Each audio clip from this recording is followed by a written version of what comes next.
The Galaxy Council declared humanity a rogue species, but they never realized one word whispered in secrecy would spark a revolution across star systems.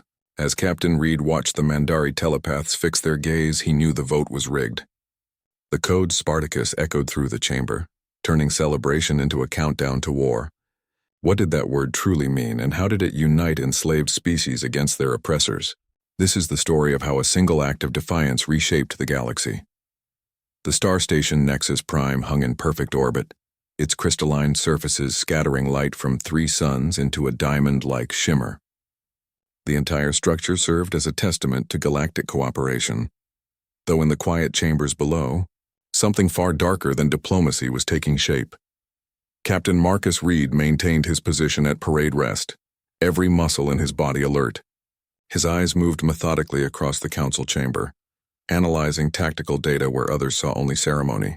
He noted the Mandari telepaths positioned at key locations throughout the gallery, their focus locked on the human delegation with an intensity that went beyond observation.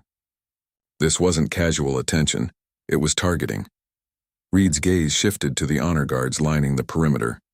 Their stances were too perfect, their hands resting on ceremonial weapon grips with a ready tension that suggested these were anything but decorative pieces. Each guard's posture indicated they expected action, not simply standing watch during a diplomatic proceeding. Ambassador Elena Voss took her position at the central podium, her voice firm as she presented humanity's petition for full membership in the Galactic Council. Her words echoed through the vast space, detailing 2 decades of service, countless battles fought alongside Council species, and terraformed worlds delivered from the brink. The chamber absorbed her speech in complete silence, a void of response that felt heavier than any clamor of disagreement could have been. Reed continued his assessment, counting the tells among the council members. A Xylon representative deliberately looked away as Voss spoke. A Threlian councillor's jaw tightened almost imperceptibly. Most telling was a Gorn official, whose finger tapped a concealed console in a rhythmic pattern that suggested coordination rather than nervous habit. The voting ceremony began with traditional pomp, the council leader calling each species representative to declare their verdict. Yet the outcome felt predetermined, the air humming with unspoken consensus long before the first vote was cast. Each declaration came in quick succession, a chorus of rejection without explanation or debate. When the final vote was recorded, the council leader brought down the ceremonial gavel with finality. On the massive display screen behind the dais, Earth's status flickered and changed from candidate species to rogue world. The designation carried immediate implications: economic sanctions, travel restrictions, and most critically, the withdrawal of all galactic protection protocols. Every human in the chamber understood they had just been declared outsiders in a universe they helped defend for generations. The chamber remained utterly still in the aftermath of the verdict, the silence stretching like a held breath before a storm. The silence following the verdict stretched, thick and oppressive as underwater pressure. Every human in the chamber felt the weight of that quiet, the total absence of diplomatic protest or procedural challenge. The stillness wasn't contemplative. It was predatory. A single word traveled on a secure suboral channel designed for command-level communication. It reached Captain Reed's military-grade audio implant as a near-inaudible vibration against his skull. Spartacus. The signal wasn't broadcast widely. It traveled through the chamber in a precise chain reaction. He watched a counselor's lips move almost imperceptibly, the word transmitted to a guard commander. The commander relayed it to a tech officer monitoring the security grid. From there, it spread to every envoy and soldier in the room, a ghost of a command rippling through the assembly. The change was immediate and absolute. The ceremonial guard snapped from formal attention to combat-ready stances, their movements sharp and synchronized. Weapons previously held for show were raised with clear, lethal purpose, targeting systems acquiring specific human delegates. The hum of energy cells powering up replaced the quiet. The Mandari telepaths, who had been stationary observers, began to move. They didn't head for the exits. Instead, they advanced with deliberate intent toward the cluster of human representatives, their hands coming up in gestures Reed recognized from battlefield reports. They were preparing to enforce mental compliance, to paralyze their targets from within. Reed's training instantly reclassified the situation. This wasn't a diplomatic dismissal. The vote wasn't an administrative decision. It was a trigger event. The code word Spartacus was an execution order, a signal that activated a pre-planned protocol for lethal engagement disguised within the ceremony. The entire proceeding had been theater designed to concentrate the human leadership in one controlled space. At that moment, heavy magnetic locks slammed into place throughout the chamber with a series of deep, resonant thuds. The primary exit doors and all ancillary passages sealed shut, their status indicators shifting from green to a solid, ominous red. The chamber became a sealed box. A high-energy plasma discharge tore through the air. The first shot came from a Threlian guard's rifle, aimed not as a warning but center mass at Ambassador Voss's chief aide. The bolt struck with devastating effect, the sound of the impact echoing sharply in the enclosed space. The attack wasn't an isolated act of aggression. It was the first domino falling, the official start of a systematic eradication. As plasma fire erupted around the chamber, Ambassador Voss did not attempt a final speech or plea. She dropped behind the solid composite podium, using its bulk as cover while her fingers moved across the encrypted datapad built into its surface. The Council's secure server access required 3 separate authentication codes, each one acquired over years of careful observation during previous negotiations. She input them in rapid sequence, her movements precise despite the surrounding chaos. The system accepted her credentials, granting temporary administrative access. Data streams began flowing to her personal storage drive, a high-speed transfer that bypassed normal security protocols. Weapon specifications for Council fleet vessels appeared first, detailing energy output levels and shield harmonic frequencies. Next came deployment orders for Dreadnought-class ships, their coordinates all converging on human-colonized sectors. Genetic profiles of humanity's entire diplomatic and military leadership followed, each marked with priority targeting designations. Her search algorithms located the restricted project files deep within archived military research databases. Project Chimera contained detailed biological warfare research, outlining pathogen development specifically tailored to human physiology. Protocol Extinction presented the operational plan for systematic eradication, complete with population density maps and resource allocation schedules for planetary sterilization. The attached assessment reports were written in cold, clinical language. They documented humanity's combat performance against the Void Swarm, analyzing tactical responses and physiological resilience under extreme conditions. Humans had successfully inhabited planets with toxic atmospheres and extreme gravity that other species found uninhabitable. They had won engagements against swarm forces that Council strategists had declared strategically unwinnable based on conventional warfare models.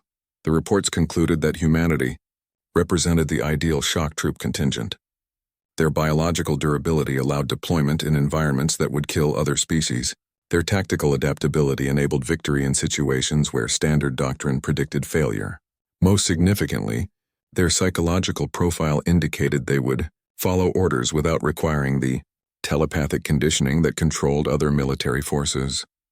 The final assessment document contained the operational justification in blunt terms. It stated that once the Void Swarm threat had been neutralized through human military efforts, humanity itself would become the primary threat to galactic stability. Their independence from mental control and demonstrated capability for unconventional warfare made them existentially dangerous to the Council's governance model. Voss's pad displayed the current status update. The bioweapon designated for human eradication had completed final testing phases. Production facilities were operating at full capacity, with stockpiles being distributed to fleet carriers. Earth already appeared on target lists as primary objective alpha, with scheduled execution date, parameters showing the operation would commence within standard galactic rotations. She compressed the entire data package and initiated an emergency burst transmission to Captain Reed's command implant. The transmission protocol used a narrow beam quantum channel that would be nearly impossible to detect or intercept amid the energy weapons fire and communications jamming. The data stream completed transfer just as 2 Mandari telepaths rounded the podium, their hands raised to deliver neural disruption attacks. Voss's final action was to trigger the pad's self-destruct mechanism, destroying the evidence of her intrusion as the telepaths closed to effective range. Captain Reed's command implant registered the incoming data burst as he returned fire against the advancing council guards. Plasma bolts scorched the air around him, their heat washing over his tactical armor. The transmission from Ambassador Voss compressed years of strategic intelligence into a concentrated package, detailing the Council's plans for systematic eradication. He understood immediately that receiving this information marked her death, but it also provided the necessary confirmation to activate humanity's contingency plan. He entered a 16-digit code into his wrist-mounted tactical computer, a sequence known only to a handful of high-ranking officers. The system authenticated his identity through biometric and neural patterns before accepting the command. This activated Protocol Phoenix, a hidden network established decades earlier by military strategists who distrusted galactic politics. The protocol had remained dormant, maintained in absolute secrecy by personnel who rotated through covert maintenance duties across human-controlled space. Across 73 human colonies and outposts, designated receivers registered the activation signal. On Kepler Outpost, Commander Lucia Santos received the alert on her private terminal. She immediately left her administrative office and proceeded to a maintenance bay marked for structural integrity inspections. Using a retinal scan and voice command, she opened a concealed panel behind a power converter unit. Behind it lay a biometric lock that recognized her palm print. The heavy vault door slid open to reveal rows of advanced military hardware, pulse rifles, tactical armor, and portable shield generators that far exceeded standard colonial defense allocations. In the shipping lanes above New Terra, a civilian freighter designated TC-288 received the encoded signal. The vessel's captain executed a pre-programmed sequence that triggered explosive bolts along the hull. Large sections of seemingly ordinary cargo plating broke away, revealing missile launch tubes and point defense cannons mounted beneath. The ship's power readings surged as weapons systems came online, transforming the freighter from a bulk hauler into a fully armed gunship within minutes. Deep within the asteroid belt of the Sirius system, a mining facility registered as abandoned responded to the signal. Its dark surface began to glow as reactor cores powered up after years of silent operation. Thrusters along its rocky surface fired, adjusting the asteroid's position and rotation. Weapon ports opened along its circumference, exposing long-range railgun batteries and torpedo launchers that had been concealed within the rock formations. This network represented the culmination of careful planning by military leaders who had witnessed the Council's treatment of other species throughout galactic history. They had observed patterns of assimilation followed by control, and eventually suppression of any species that demonstrated independence. The Underground Railroad was not designed for rebellion or conquest. Its entire structure focused on survival against overwhelming force, built on the premise that trust was a luxury humanity could not afford in galactic politics. The awakening of these hidden assets occurred with precise coordination, each unit executing its part of the contingency plan without requiring further communication. Weapon systems initialized, propulsion units activated, and tactical networks established secure connections. This shadow military infrastructure had been constructed piece by piece over 20 years, funded through diverted resources and maintained by personnel who understood they might never see it activated. The scale of the preparation became apparent as status reports filtered through the network. 317 converted civilian vessels shed their disguises across 12 systems. 42 asteroid bases powered up their hidden defense grids. 19 colonial outposts revealed underground manufacturing facilities capable of producing military-grade equipment. The entire operation represented humanity's silent insurance policy against the very betrayal now unfolding. This mobilization confirmed that the Council's assessment of human capability had been correct, though their understanding of human psychology remained fatally incomplete. They had recognized humanity's military effectiveness but failed to appreciate their capacity for strategic patience and concealed preparation. The hidden network now activating across human space existed for one purpose only: to ensure species survival when diplomatic relations inevitably failed. Deep within the reinforced laboratories of Mars Central Research, Dr. Alexei Novak received the data burst from Captain Reed. The transmission contained encrypted files from Ambassador Voss's final moments, detailing the Council's hidden operations and strategic assessments. Novak immediately isolated the neurological research documents, recognizing their potential significance. The reports focused on Mandarin telepathic control mechanisms. They described in clinical detail how the telepaths influenced other species through precise neural frequency manipulation. The Mandarin had mapped the brainwave patterns common across galactic civilizations, identifying specific harmonic resonances that allowed mental commands to take root. These frequencies acted like key codes, bypassing conscious resistance and embedding directives directly into the subject's neural pathways.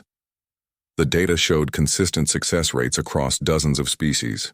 The Council's control system had been refined over centuries, creating a reliable method of enforcement that required minimal physical presence.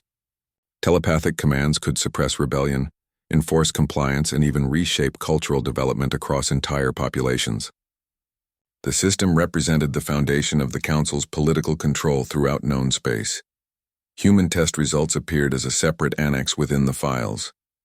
The data showed perplexing inconsistencies. Standard neural frequency patterns that worked on other species produced erratic results when applied to human subjects. Brainwave activity spiked in unpredictable directions when telepathic commands were introduced. The reports noted that human neural responses displayed a chaotic, nonlinear quality that resisted synchronization with Mandarin control frequencies. Further analysis revealed that telepathic commands directed at human test subjects failed to achieve neural lock. The mental impulses seemed to deflect from human consciousness rather than penetrating it. The reports used the term psychological slippage to describe how human minds rejected external control attempts. Mandarin telepaths described the experience as trying to grasp water or hold smoke, with human mental patterns constantly shifting and reforming in unexpected configurations. Novak recognized this wasn't a biological flaw or evolutionary deficiency. The chaotic nature of human thought patterns created a natural defense against telepathic manipulation. Where other species had organized, predictable neural rhythms that could be harmonized with external commands, human brain activity remained stubbornly individualistic and variable. This mental independence made systematic control impossible. The implications became clear as Novak cross-referenced the neurological data with the Council's strategic assessments. The Council's fear of humanity wasn't based on military capability alone. They had encountered numerous species with advanced weaponry throughout their expansion. The true threat was humanity's inherent resistance to the control mechanisms that maintained their galactic dominance. Humans represented the first species in recorded history that they could not mentally enslave. This psychological independence presented an existential danger to the Council's entire governance model. A species that could not be controlled through telepathic means could not be integrated into their system of power. Human freedom of thought represented a contagious concept that could spread to other species under Council control. The mere existence of humans threatened to undermine millennia of established dominance. The final strategic assessment confirmed Novak's analysis. Council planners had determined that humanity's mental independence made coexistence impossible. Their report stated that humans could not be trusted to follow directives without the mental compliance systems that worked on other species. This made humans fundamentally unpredictable and therefore dangerous to the stability of the galactic order they had established. The Council's entire political structure relied on the ability to enforce compliance through mental control.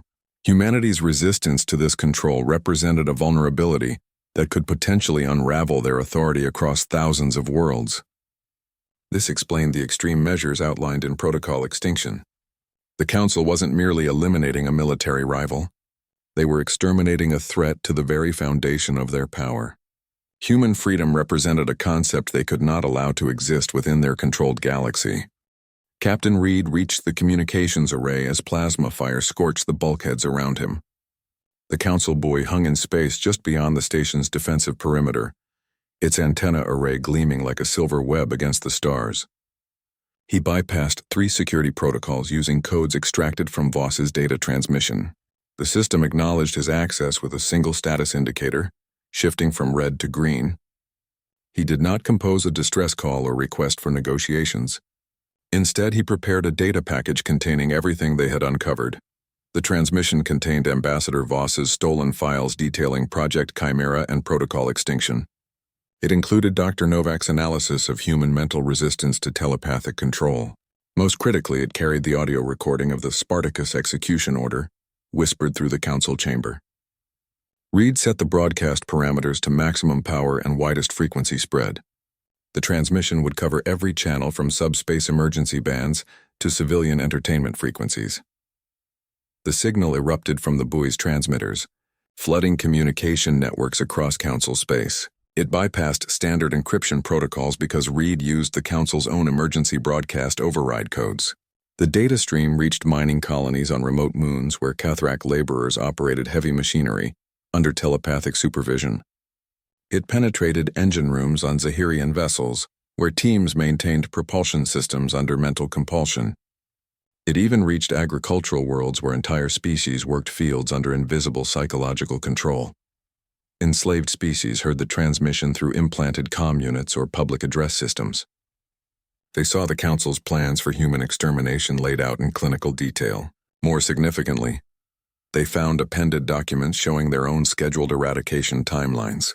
Each species had a designated extinction protocol waiting for activation once humanity was eliminated. The files showed how the Council had used the same pattern for millennia. First utilize a species' capabilities, then control them mentally, finally eliminate them when newer tools became available. The message contained no emotional appeals or rhetorical arguments. It presented facts, weapon specifications, deployment orders, genetic targeting parameters, and extermination schedules. It showed how the Council feared any species they could not control mentally. It demonstrated that freedom itself was the ultimate threat to their power structure. The Council planned genocide not just for humanity, but for every species that currently lived under their telepathic domination. On a Cathrak mining world, a foreman heard the transmission through his helmet comm. He paused his drilling operation, the data streams showing his people's scheduled extermination date. Across the facility, other miners received the same information. Their movements slowed as they processed the implications. For the first time in generations, they understood their future was not one of service but of disposal. In a Zahirian engineering bay, technicians monitoring power flow ratings saw the transmission on their main display. They read the specifications for the bioweapon designed for their species' eradication. Their hands stilled on control interfaces as they comprehended the Council's long-term plan for their civilization. The constant telepathic pressure that had guided their actions for centuries seemed to falter momentarily as ancient survival instincts reawakened. The broadcast achieved what military action alone could not. It transformed the conflict from a human struggle for survival into a galactic movement for liberation. Species that had known only compliance began questioning their conditioned behaviors. The Council's control system, which relied on kept ignorance and mental manipulation, faced exposure on an unprecedented scale. Their subjects now possessed the one thing that could break telepathic conditioning: knowledge of their eventual fate and understanding of their oppressors' true nature. Reed's transmission reframed the entire conflict. Humanity was no longer fighting alone against overwhelming force. They had become the spark that ignited resistance across thousands of worlds. The war was no longer about human survival or even freedom. It became a fundamental struggle for the galactic future, whether civilizations would exist under perpetual control or have the right to determine their own destiny. The Council's greatest fear materialized as their controlled populations began awakening to the truth simultaneously across the breadth of their empire. Dr. Novak's team isolated the energy patterns of Council warships within the stolen technical files. Their analysis revealed a fundamental design philosophy that extended across all Council technology. Every system followed established templates refined over thousands of years. The power transfer conduits, shield generators, and weapons arrays all operated on standardized harmonic frequencies that never varied between ship classes or construction periods. This consistency ensured reliability, but created a critical vulnerability. Human engineering developed along different principles. Without millennia of established tradition, human technology embraced adaptation and improvisation. Systems were designed for modification rather than perfection. This approach produced equipment that might lack refinement, but could be reconfigured rapidly to meet new challenges. Where Council technology valued stability, human technology valued flexibility. The team identified the specific weakness in power distribution networks. Council ships used resonant frequency coupling, to transfer energy between systems. This method provided maximum efficiency with minimal energy loss when operating within design parameters. However, the coupling required precise harmonic synchronization across all connected systems. Any disruption to this synchronization would cascade through the entire network. They developed an electromagnetic pulse generator tuned to the exact resonant frequency of council power conduits. The device would not emit a generalized energy burst like conventional EMP weapons. Instead, it would deliver a precisely calibrated pulse that matched the natural resonance of the target's energy systems. This would cause harmonic feedback throughout the power network. The effect was not destructive in the conventional sense. The pulse overloaded control systems with their own energy, creating a cascading failure across all connected systems. Engines would shut down as power regulators detected critical overloads. Weapon systems would go offline when targeting computers registered harmonic interference. Shield generators would collapse as frequency stabilizers attempted to compensate for the resonant feedback. A successful attack would leave a dreadnought completely paralyzed for approximately 7 minutes. During this window, the ship's automated systems would attempt to purge the harmonic distortion and reboot primary functions. The crew would be unable to override these safety protocols because they were hardwired into the ship's core programming. The Council's reliance on automated safety systems became their weakness during these critical minutes. This tactical approach fundamentally changed engagement parameters. Human forces would not attempt to match the Council's overwhelming firepower. Instead, they would use precisely timed EMP strikes to create temporary windows of vulnerability. Small, fast attack craft could deliver the EMP bursts before targeting systems could track them. Once a dreadnought was disabled, other vessels could approach without facing its defensive fire. The entire guerrilla strategy relied on this single vulnerability. Human ships would strike quickly, disable their targets, and withdraw before reinforcements arrived. They would concentrate on creating tactical opportunities rather than seeking decisive fleet engagements. The approach leveraged human adaptability against the Council's rigid operational doctrines. The Council's technological superiority became their greatest liability. Their ships could not be quickly modified to counter the EMP tactic. Changing resonant frequencies would require complete redesign of power distribution networks across their entire fleet. Their manufacturing and maintenance systems were optimized for producing identical components, according to ancient specifications. They lacked the flexibility to implement rapid technological countermeasures.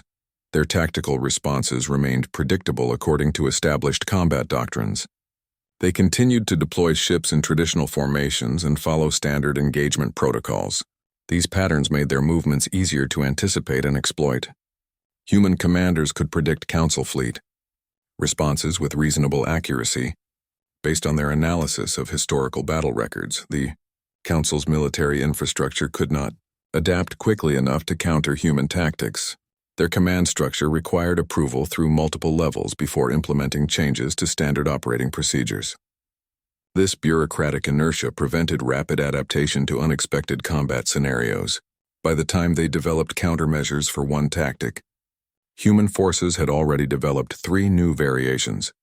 This strategic imbalance revealed the fundamental flaw in the Council's approach to warfare. They had perfected their systems for fighting predictable enemies, following established rules of engagement.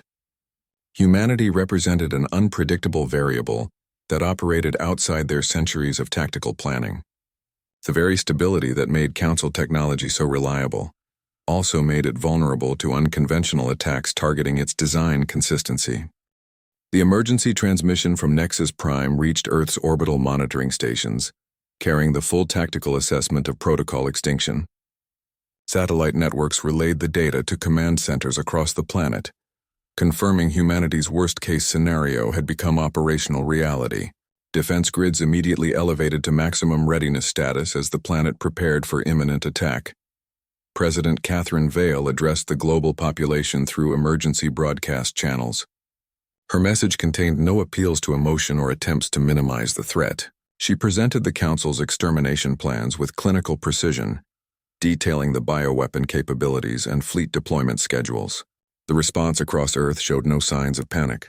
Manufacturing facilities shifted production schedules to prioritize military equipment. Transportation networks redirected resources to strategic locations. Civilian populations moved to designated shelter zones with practiced Efficiency developed through decades of disaster. Preparedness drills orbital. Shipyards continued operations despite early warning alerts of approaching Council reconnaissance probes. Construction teams worked under heavy shielding as they rushed completion of warships still in various stages of assembly. Vessels with incomplete armor plating launched with temporary sealant patches over exposed sections. Ships missing secondary weapon systems departed with construction crews still on board finishing installations during transit. The priority became putting any functional craft into defensive positions rather than waiting for perfect completion. Deep space mining vessels received emergency retrofitting orders. Their heavy rock-cutting lasers were recalibrated for combat applications against ship armor. Ore storage bays were converted to munitions compartments, holding refined explosives originally destined for planetary construction projects.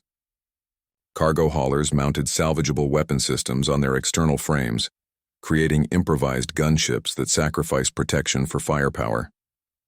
These converted civilian craft formed irregular defense squadrons positioned along expected approach vectors. The asteroid belt between Mars and Jupiter transformed into a layered defensive network. Mining outposts on larger asteroids activated hidden weapon emplacements built into their rocky surfaces. Missile batteries extended from camouflaged launch silos carved deep within the asteroid's mineral deposits. Fighter squadrons occupied natural caverns modified to serve as concealed hangar facilities. Sensor buoys disguised as mining survey equipment deployed throughout the belt, creating an early warning network that could track incoming vessels through the mineral-rich environment. Civilian populations underwent rapid mobilization according to pre-established contingency plans. Medical personnel transferred to trauma centers prepared for mass casualty events. Engineers adapted industrial equipment for weapons manufacturing using schematics from the Underground Railroad's data packages. Even non-technical personnel received basic combat training and equipment distribution, creating reserve forces that could reinforce defensive positions during ground engagements.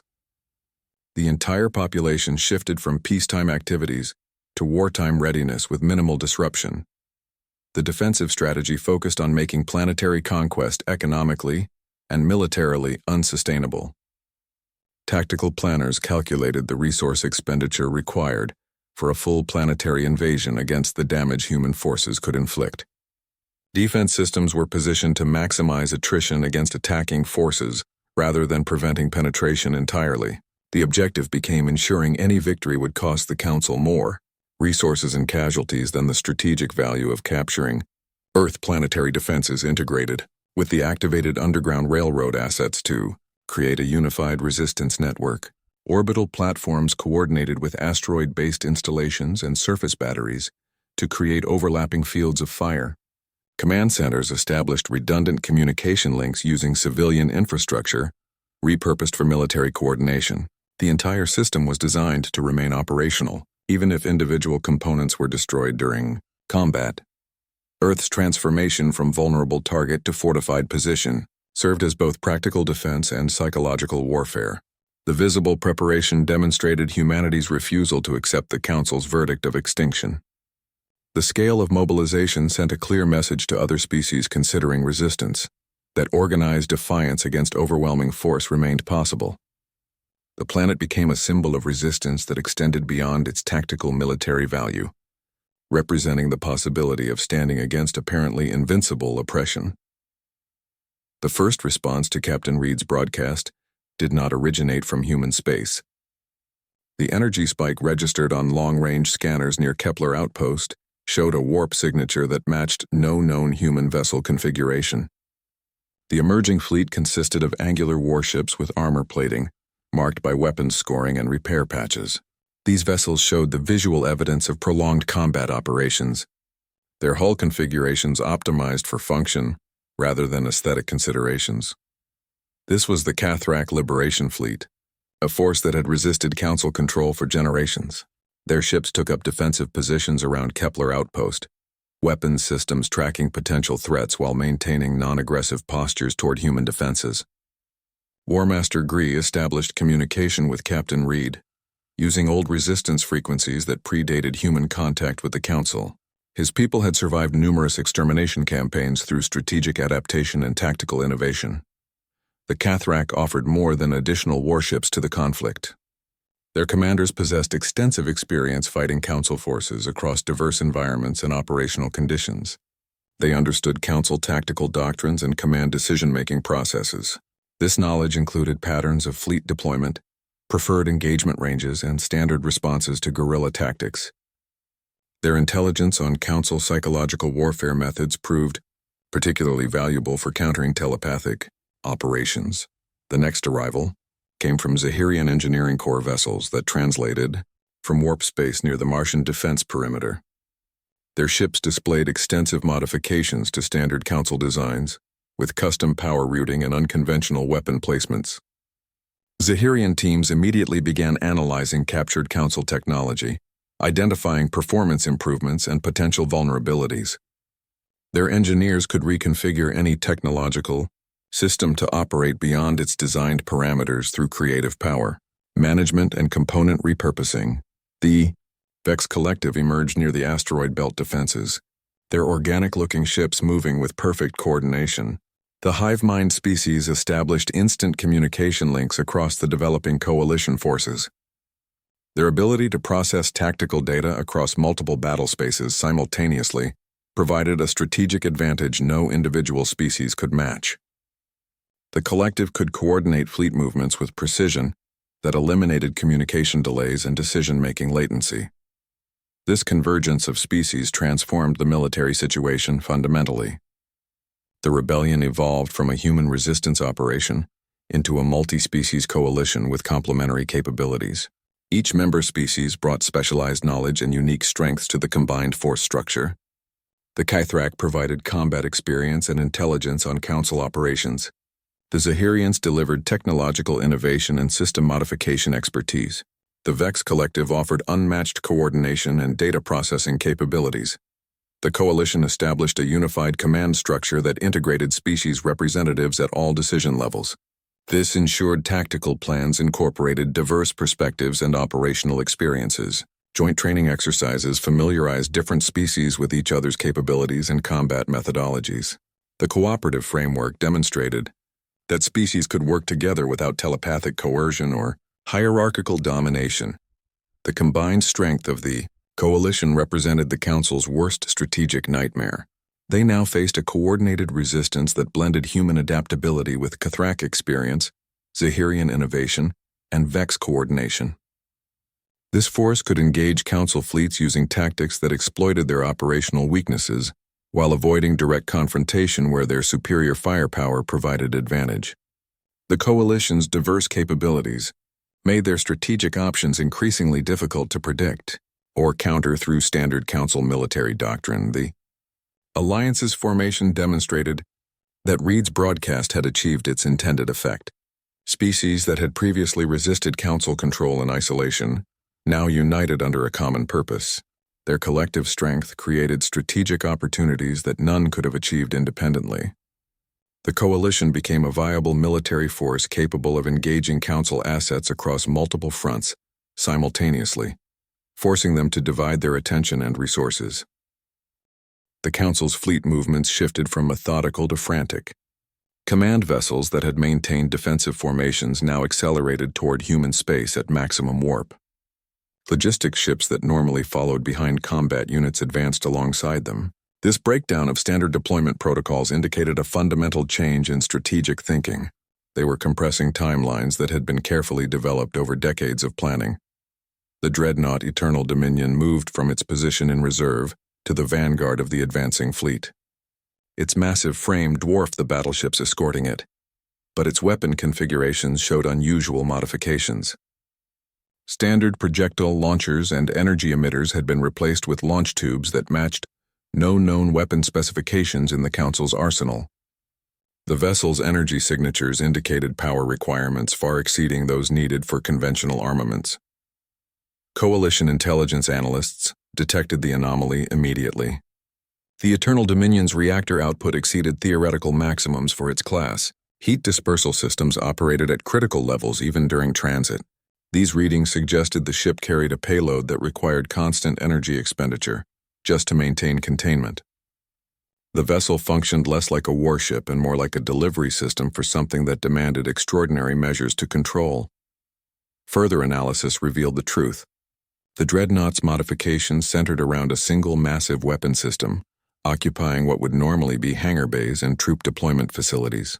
The device utilized energy patterns consistent with matter conversion technology, but operating at scales previously considered theoretical. It wasn't designed to destroy targets through explosive force or energy discharge. It functioned through complete molecular disintegration, followed by replication of the effect. This weapon represented a fundamental shift in Council strategy. Previous engagements had followed established patterns of conquest and control. Fleet actions aimed to disable opponents and secure territories. The Eternal Dominion's payload served only one purpose: total eradication without possibility of recovery or reconstruction. It would reduce target areas to base particles with no possibility of reclamation or repopulation. The deployment of such extreme measures revealed the Council's deteriorating strategic position. They were abandoning centuries of controlled expansion in favor of absolute desperation. The weapon's existence proved they feared the rebellion's growth more than the consequences of using planet-killing technology. This escalation demonstrated they viewed the coalition as an existential threat rather than a manageable insurgency. Their tactical communications showed increased frequency of command changes and contradictory orders. Fleet formations that normally maintained precise coordination now showed inconsistencies in positioning and response times. The psychological profiles extracted from captured officers indicated rising levels of anxiety and uncertainty among command staff. These patterns suggested the Council's leadership was making decisions based on fear rather than strategic calculation. The Coalition's intelligence division recognized this shift as both threat and opportunity. The Council's panic made them predictable in new ways. Their desperation would drive them to take risks and make errors that a more calculated opponent would avoid. The very weapon they hoped would secure victory might create the opening needed for their defeat. The Eternal Dominion's approach became the focal point of all tactical planning, its massive frame representing both the greatest danger and the potential key to ending the conflict. The Council had revealed their ultimate fear through their actions, providing the rebellion with the strategic advantage of understanding exactly what they valued most and what they feared to lose.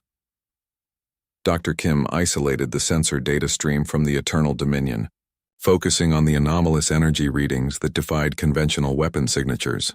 The patterns showed energy consumption rates that increased exponentially rather than remaining stable. This indicated a self-sustaining process rather than a contained payload. The weapon wasn't drawing power from the ship's reactors.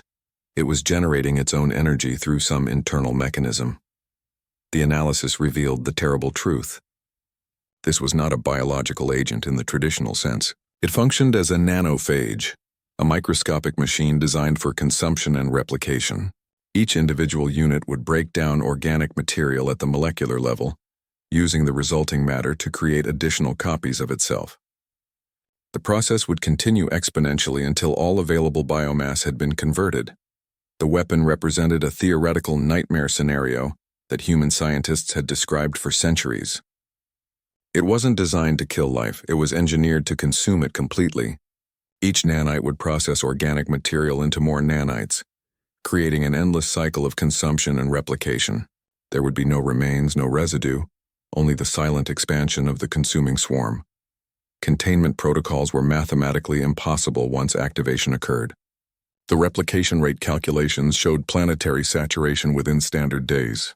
The nanites could cross space between planets using minimal propulsion, consuming any organic material they encountered. Solar system contamination would occur within weeks as the swarm spread through natural orbital mechanics and directed movement.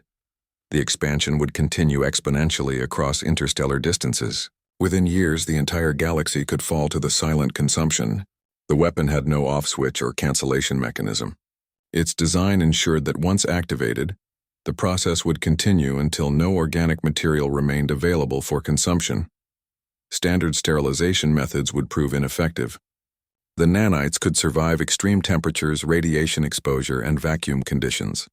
Their replication systems included redundant protection measures against conventional decontamination techniques. Even complete destruction of the delivery mechanism wouldn't stop the swarm if any nanites had already activated. The dreadnought itself had become integral to the weapon's function. Its systems maintained the nanites in stable suspension while providing the precise environmental controls needed to prevent premature activation. Destroying the ship represented the only certain method of preventing deployment. The reactor core detonation would generate sufficient energy to disrupt the nanites at the molecular level before they could achieve activation threshold. This understanding created a single tactical solution.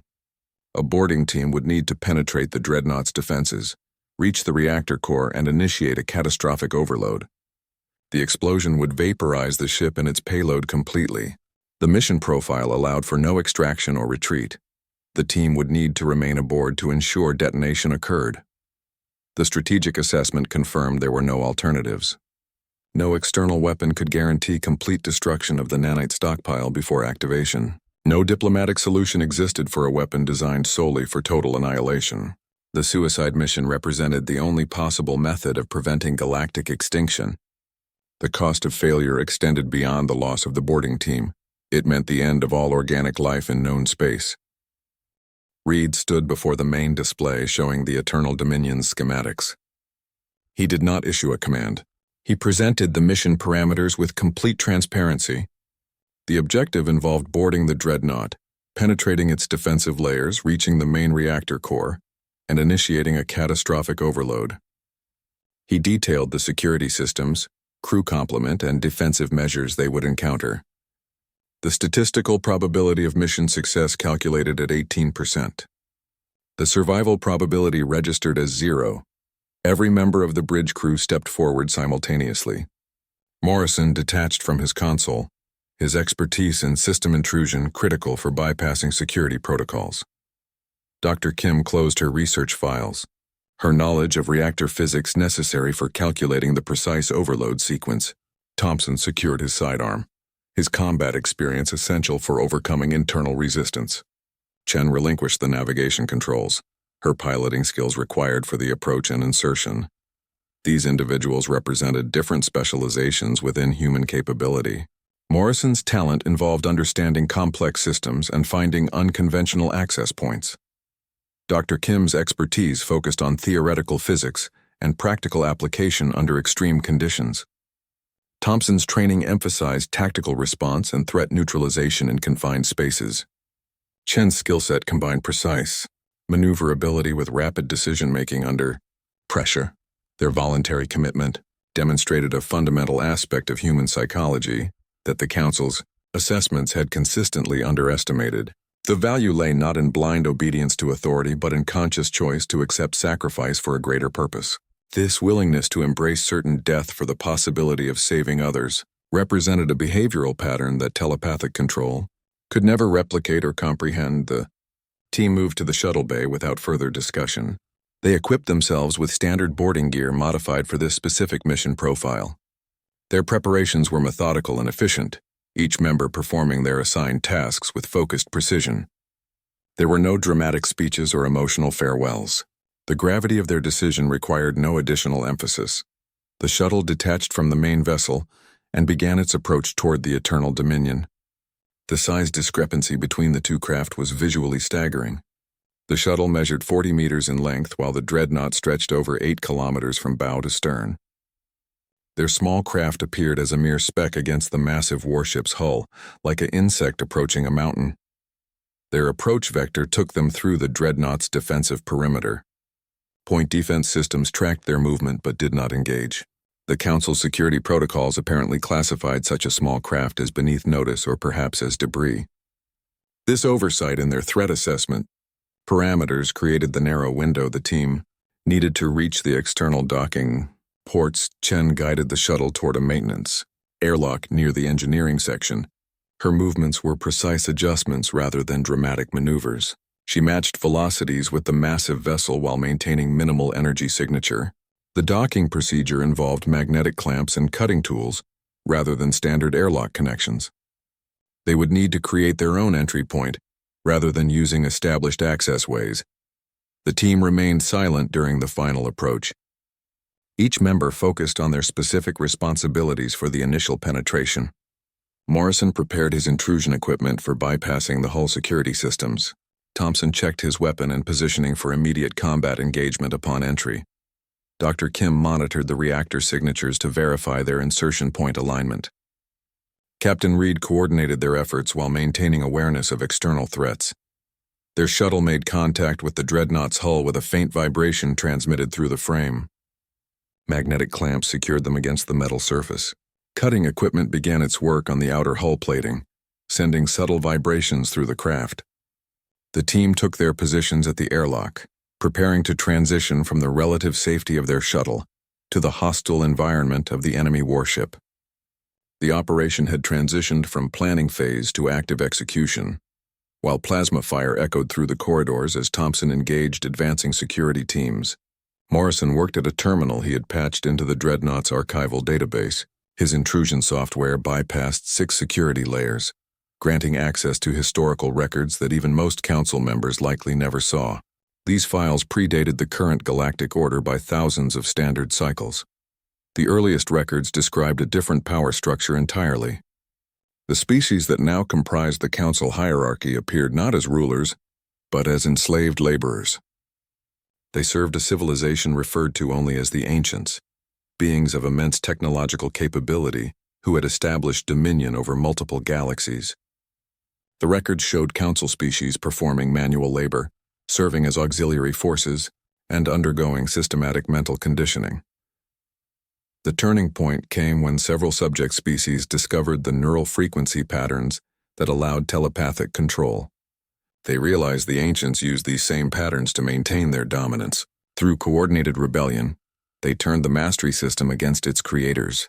The records detailed how telepathic commands were used to make ancient military forces turn their weapons on each other, to cause their engineers to sabotage critical systems, and to manipulate their leaders into making fatal strategic errors. The Council's entire civilization developed as a reaction to this uprising. Their governance model, technology base, and military doctrine all reflected the trauma of their subjugation and the methods of their rebellion. Every aspect of their society was designed to prevent any species from ever challenging their authority, as they had challenged the Ancients. The psychological profiles indicated deep-seated paranoia about potential uprisings, with extensive documentation of preemptive actions against developing species that showed signs of independence. Humanity's emergence represented more than a military or political problem. Our pattern of resistance mirrored their own historical rebellion against the Ancients. Our ability to resist telepathic control echoed their own discovery of how to break such control. Our willingness to form alliances with other species reminded them of their own coalition that overthrew their masters. We were not merely disobedient subjects. We were living proof that their entire system could be challenged and potentially overthrown. The Extinction Protocol was not created as a rational response to a tactical threat. It was the product of millennia-old psychological trauma. The Council leadership viewed humanity through the lens of their own history, seeing in us the same potential for rebellion that they themselves had exercised. Their response was not strategic calculation, but reflexive self-preservation on a cultural level. They were attempting to destroy the mirror that showed them their own origins. This understanding changed the nature of the conflict entirely. The Council was not fighting to maintain order or enforce laws. They were fighting from a place of deeply ingrained fear that someday, some species would do to them what they had done to the Ancients. Humanity's very existence threatened the psychological foundation of their civilization. Our ability to think independently, form alliances, and resist control challenged the core assumption that their system was unbreakable. The genocide they planned was not about eliminating a competitor. It was about silencing a reminder of their own violent ascent to power. Morrison bypassed the final encryption layer, revealing a file unlike any other in the database. This was not a historical record or tactical assessment. It was a contingency protocol embedded in the core programming of all Council technology by the original creators, the Ancients themselves. The protocol had remained completely dormant for millennia, undetected by the species that now controlled these systems. The file specifications outlined the activation criteria with precise parameters. The protocol would not respond to military strength or technological achievement alone. It would not activate for species that demonstrated perfect obedience or efficient organization. The Ancients had designed it to recognize a different set of qualities entirely. The system sought evidence of altruistic behavior across multiple metrics. It looked for species that fought to protect others, rather than simply expanding their own influence. It measured the value placed on individual freedom versus centralized control. The assessment prioritized moral courage over physical power, collective benefit over personal gain. As Morrison accessed the protocol, it began scanning current battlefield conditions through the Dreadnought's external sensors. It analyzed the Coalition fleet positions, identifying multiple species operating in coordinated defense patterns. The system registered Kaithrak vessels protecting human freighters, Zahirian ships modifying technology for Vex coordination, and diverse forces working toward a common objective without hierarchical domination. The protocol then focused its internal sensors on the boarding team's activities. It tracked Thompson's rearguard action against security teams, measuring his defensive positioning rather than offensive maneuvers. It recorded Dr. Kim's reactor overload calculations, noting her focus on containing the explosion to protect surrounding space. It monitored Morrison's data retrieval efforts, analyzing the informational value to the broader coalition rather than personal survival. The system compared this real-time data against the ancient criteria for a worthy successor species. The assessment concluded with a definitive match across all parameters. Humanity's actions, combined with the multi-species coalition they had inspired, met the exact conditions the ancients had established for transferring control of their technological legacy. The protocol executed its primary function immediately. Across thousands of council vessels, control interfaces flickered and reset. Weapons systems powered down as new authorization protocols locked out current operators. Engine controls rejected commands from bridge crews. Shield generators entered standby mode, awaiting new configuration. Simultaneously, rebel vessels detected unfamiliar system activations. Control consoles displayed new tactical options previously unavailable. Weapon targeting systems acquired improved tracking solutions. Engine efficiency ratings increased as power management optimized beyond design specifications. The ancient technology embedded within all council systems was transferring control to the coalition forces. This shift occurred at the fundamental level of system operation. The change was not a software update or manual override. It was a hardware-level reconfiguration that bypassed all council security measures. The very technology that had enabled their dominance now recognized new masters based on criteria established by its original creators. Coalition commanders observed their systems acquiring targeting solutions on council ships that should have been impossible. Their sensors detected enemy vessels losing power to critical systems without external attack. Communication channels showed council fleet coordination breaking down as command links. Failed, the ancient contingency protocol had assessed the conflict and determined the rightful inheritors of their technological legacy. The system transfer was not based on conquest or force. It was earned through demonstration of values that the ancients had deemed essential for responsible stewardship of advanced technology. The Council's control over their military infrastructure was evaporating because they had fundamentally failed to meet the standards of those who created the systems they had claimed as their own. The reinforced hatch to the reactor core slid open, revealing a circular chamber pulsing with contained energy. The air shimmered with heat distortion from the massive power conduits that snaked across the walls and ceiling. At least 20 guards in full combat armor had established defensive positions around the central reactor column. Their weapons tracked the entrance, overlapping fields of fire covering every approach vector. Thompson moved first, his combat rifle firing controlled bursts that forced the guards to take cover. He advanced using the chamber's structural supports for cover, drawing enemy fire away from the rest of the team. Plasma bolts scorched the metal surfaces around him, their impacts leaving molten craters in the deck plating. He calculated angles and trajectories, positioning himself to block the clearest lines of sight to his teammates. Dr. Kim moved toward the main control console while Thompson provided covering fire.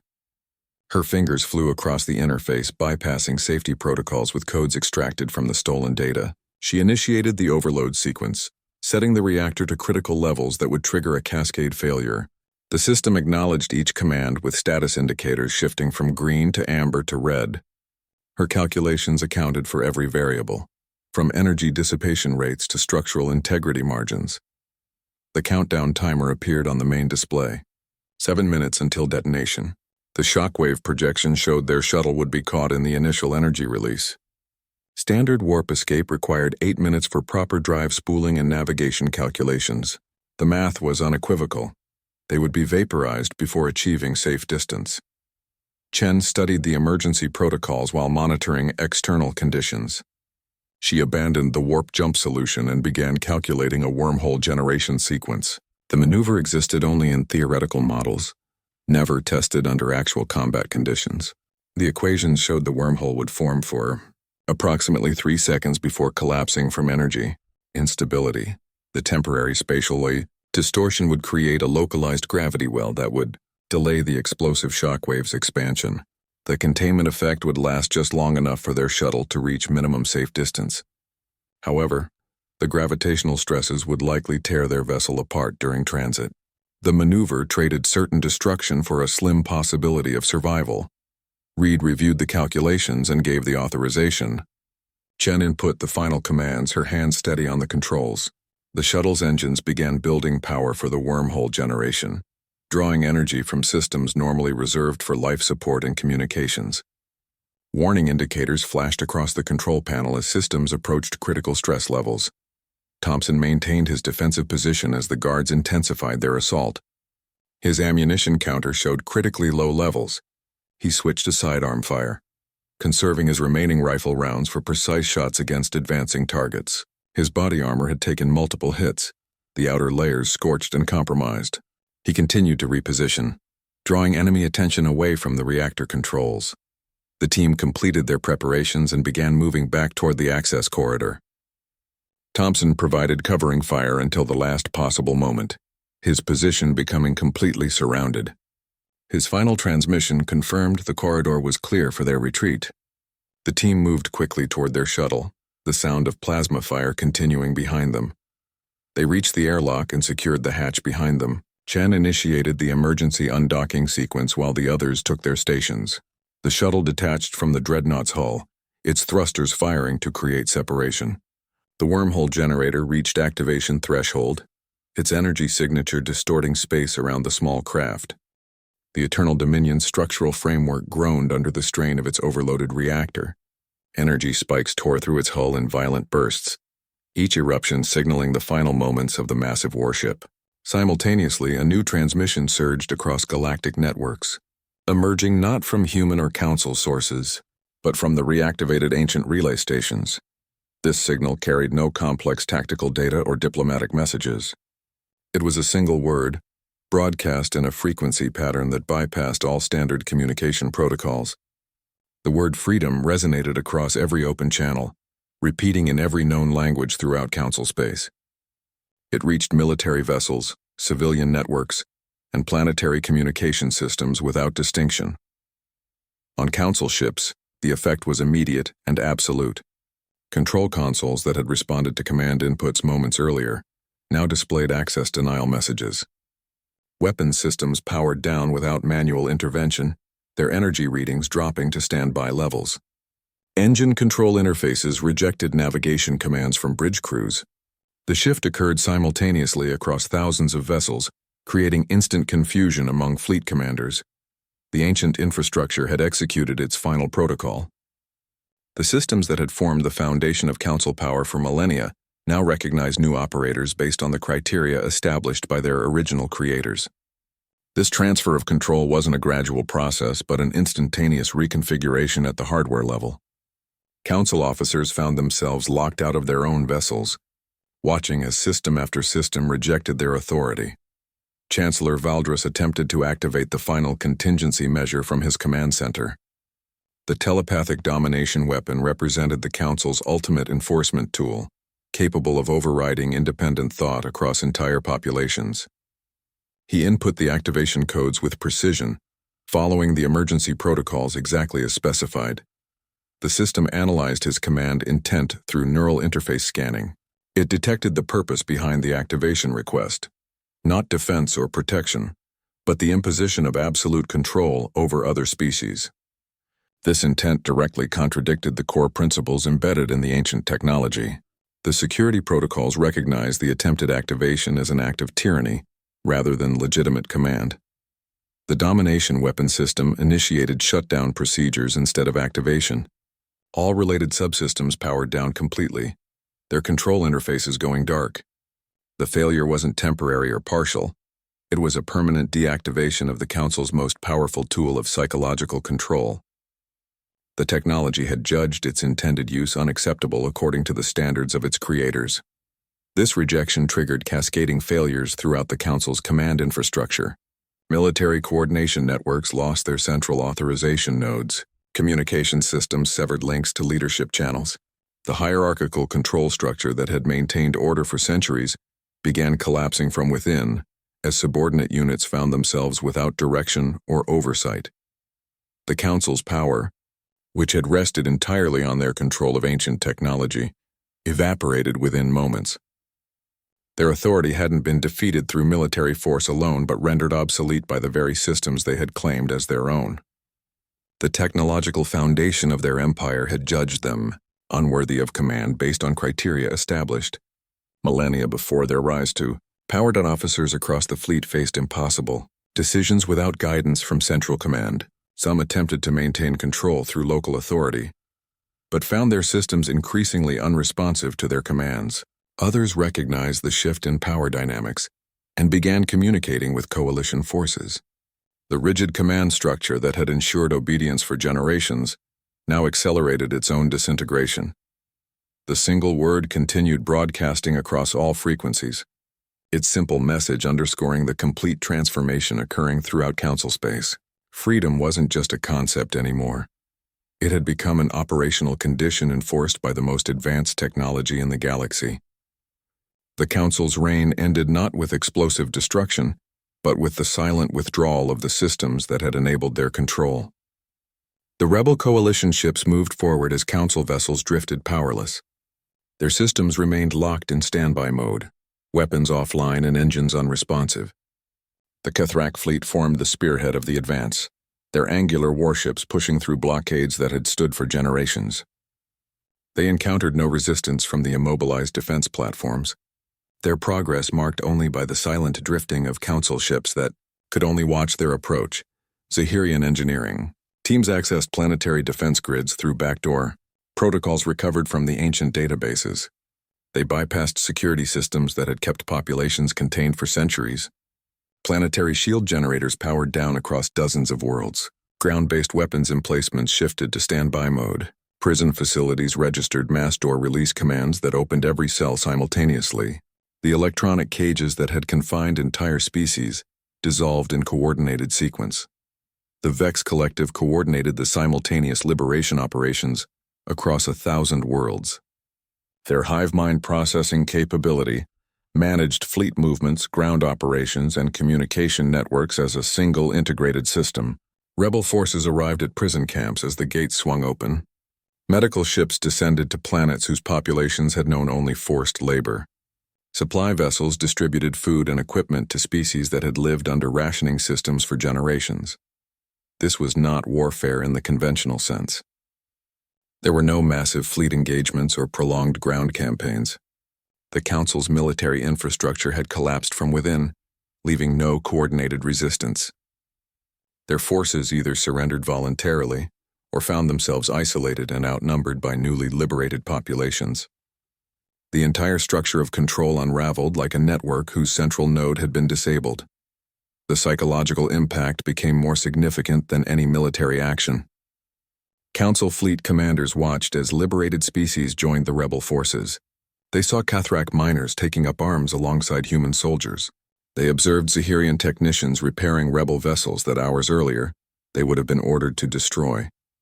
This visible coalition of formerly oppressed species demonstrated that the rebellion represented more than just military victory. It signaled a fundamental shift in galactic power dynamics. Entire fleet divisions began standing down without orders. Ship commanders powered down their weapon systems and opened communication channels to rebel forces.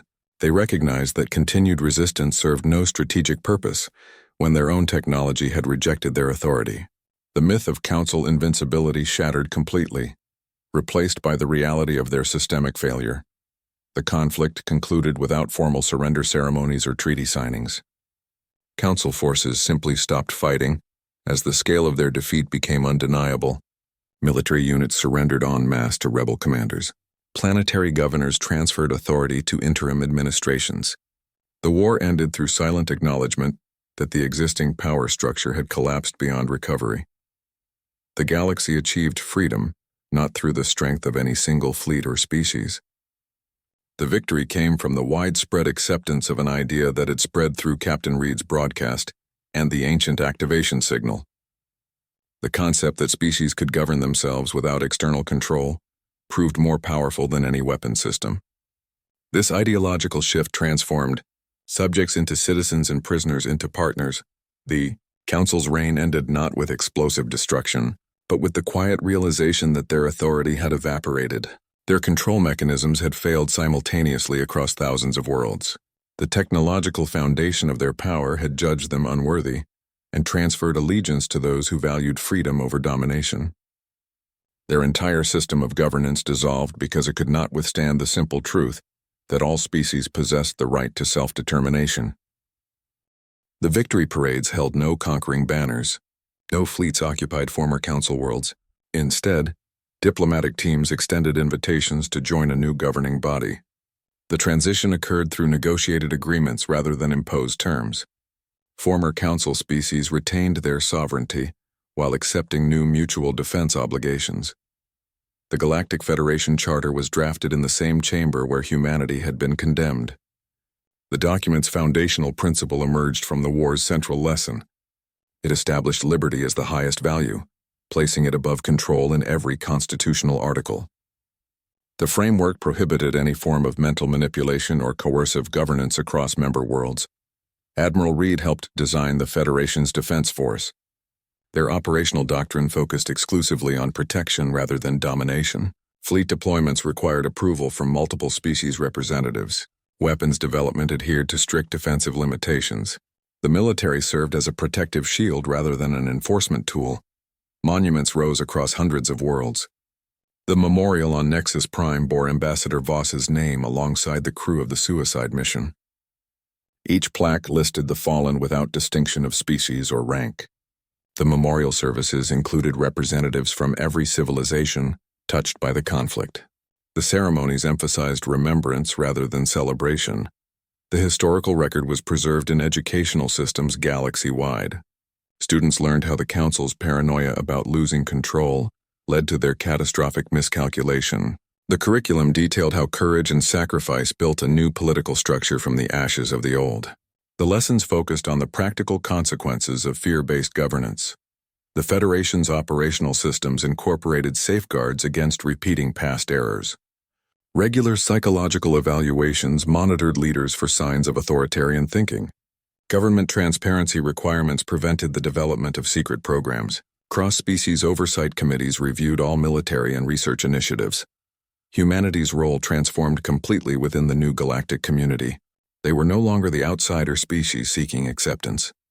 Their representatives helped draft the Federation's core laws and operational procedures. Human vessels formed part of the protective fleet that guarded vulnerable worlds. Their scientists contributed to shared research initiatives. The memory of those lost in the conflict remained a guiding influence on policy decisions. Military engagements required exhausting all diplomatic solutions first. Resource allocation prioritized development aid over weapons production. Disaster response teams operated with the same urgency as combat units. The Federation's expansion occurred through voluntary association rather than coercion. New species joined when they felt prepared to accept the responsibilities of membership. The application process involved demonstrating respect for autonomous governance and individual rights. Membership approval required unanimous consent from existing members. This new galactic order recognized that security came from cooperation rather than control. The Federation's strength derived from the diverse capabilities of its member species. Their collective knowledge and resources created a defensive network far more resilient than any single civilization could achieve alone. The lessons of the conflict were encoded in the Federation's operational protocols. Regular exercises tested response systems for potential threats. Historical analysts continually reviewed decision-making processes to identify potential flaws. The entire structure remained adaptable to new challenges while maintaining its core principles. Humanity found its place as one voice among many, their experience contributing to the Federation's development without dominating its direction. Their understanding of sacrifice and resilience informed policies that balanced security with freedom. The galaxy had learned that true strength came from voluntary cooperation rather than imposed control. Nexus Prime still hangs in its perfect orbit, its crystalline surfaces scattering light from 3 alien suns. The council chamber remains structurally unchanged, the same polished surfaces and elevated seating arrangements that witnessed humanity's condemnation, but the symbols of power have been replaced. The insignias of control that once dominated the walls now display the emblems of member species arranged in equal prominence. No single civilization's marker claims central position or superior size. Above the main podium, where Ambassador Voss delivered her final speech, a new inscription spans the length of the wall. The word freedom appears etched in 100 different languages, each character precision-cut into the permanent structure. The Kthrak angular script stands beside flowing Zahirian glyphs. Human Roman letters appear alongside Vex symbolic patterns. The display represents the foundational principle of the new galactic order, visible to every delegate who approaches the speaking platform. This single word serves as permanent remembrance of the conflict that reshaped the galaxy. It recalls the whisper of Spartacus that triggered execution protocols across the chamber. It also commemorates the broadcast freedom that activated ancient systems and dissolved the Council's control. The inscription connects the two moments, showing how a command intended to destroy became the catalyst for liberation. The transformation proves that advanced weapons and powerful fleets ultimately matter less than conviction. The Council possessed overwhelming military superiority, technological dominance, and centuries of strategic experience. These advantages became irrelevant when confronted with an idea that resonated across species and cultures. The concept of self-determination proved more powerful than any physical force they could deploy. This idea possesses qualities that make it fundamentally unstoppable. It cannot be controlled through telepathic manipulation or physical coercion. It cannot be predicted in its applications or limited in its spread. It cannot be defeated because it renews itself in each generation and adapts to every new challenge. Its strength lies in its simplicity and universal applicability. Humanity's legacy within this new galactic framework reflects their demonstrated qualities rather than mythical capabilities. They did not possess superior physical strength or innate combat prowess compared to other species. Their advantage lay in their persistent will to resist control and their willingness to sacrifice for collective freedom. These traits inspired similar resistance across formerly oppressed civilizations. The conflict established that the right to exist without external domination justifies extreme sacrifice. This principle now forms the core of interstellar relations, recognized across species that previously accepted control as natural. The galactic community learned through concrete experience that freedom represents more than philosophical concept. It functions as practical foundation for lasting stability and progress. This understanding emerged from humanity's example, but now belongs to all species equally. The chamber where they were once condemned now hosts debates where every civilization's voice receives equal consideration. The change occurred not because humanity imposed their values, but because they demonstrated their universal applicability through action and sacrifice. The galaxy learned that freedom benefits all who embrace it, regardless of their origin or physiology. The Council's assessment was correct. Humanity posed a genuine threat, not to life itself but to the chains that bound it, not to order but to tyranny's rigid control. Their critical error was a failure of imagination. They understood a single word could serve as an execution command, a trigger for destruction. They never comprehended that the exact same word could also function as a summons to live free, a call to resist oppression. That single concept proved more powerful than their entire fleet. What idea would you consider worth that level of sacrifice? Share your answer below.